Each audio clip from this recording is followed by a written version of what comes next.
شروع اللہ کے نام سے جو بڑا مہربان نہایت رحم کرنے والا ہے۔ السلام علیکم ورحمۃ اللہ وبرکاتہ۔ میرے معزز قارئین کرام، آپ ذرا غور کریں، ہمارے پاس کتنے رشتہ دار اور کتنے دوست احباب پچھلے سال رمضان المبارک میں ہمارے ساتھ تھے، لیکن اس رمضان المبارک کے آنے سے پہلے ہی وہ اس دنیا فانی سے رخصت ہو گئے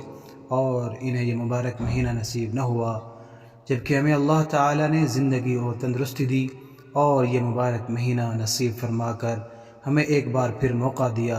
کہ ہم تمام گناہوں سے سچی توبہ کر لیں اور اپنے خالق و مالک اللہ تعالیٰ کو راضی کر لیں۔ تو کیا یہ اللہ تعالیٰ کی بہت بڑی نعمت نہیں؟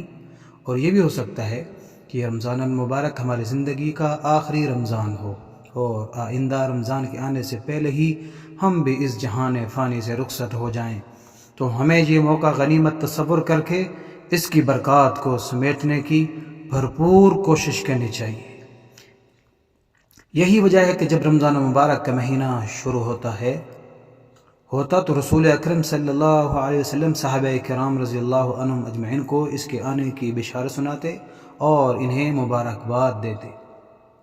جیسا کہ حضرت ابو ہریرہ رضی اللہ تعالیٰ عنہ سے روایت ہے کہ رسول اکرم صلی اللہ علیہ وسلم نے فرمایا کہ رمضان مبارک کی آمد کی بشارت سناتے ہوئے فرمایا: اتاکم رمضان شہر مبارک فرض اللہ عز وجل علیکم صیامہ تفتح فیہ ابواب الجنہ وتغلق فیہ ابواب الجحیم وتغل فیہ مردۃ الشیاطین للہ فی لیلۃ خیر من الف شہر من حرم خیرہا فقد حرم۔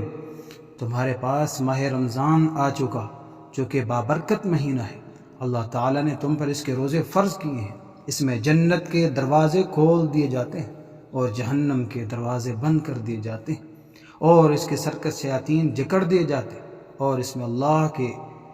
ایک رات ایسی ہے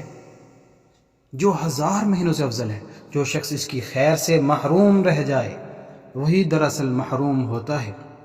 اللہ جل جلالہ مجھے اور آپ سب کو اس مہینے کی ساری خیر و برکت سے نوازے، آمین ثم آمین۔ بات اگر پسند آئے تو اس کو اپنے دوستوں کے ساتھ بھی شیئر کیجیے، صدقہ جاریہ سمجھتے ہوئے۔ جزاک اللہ خیر۔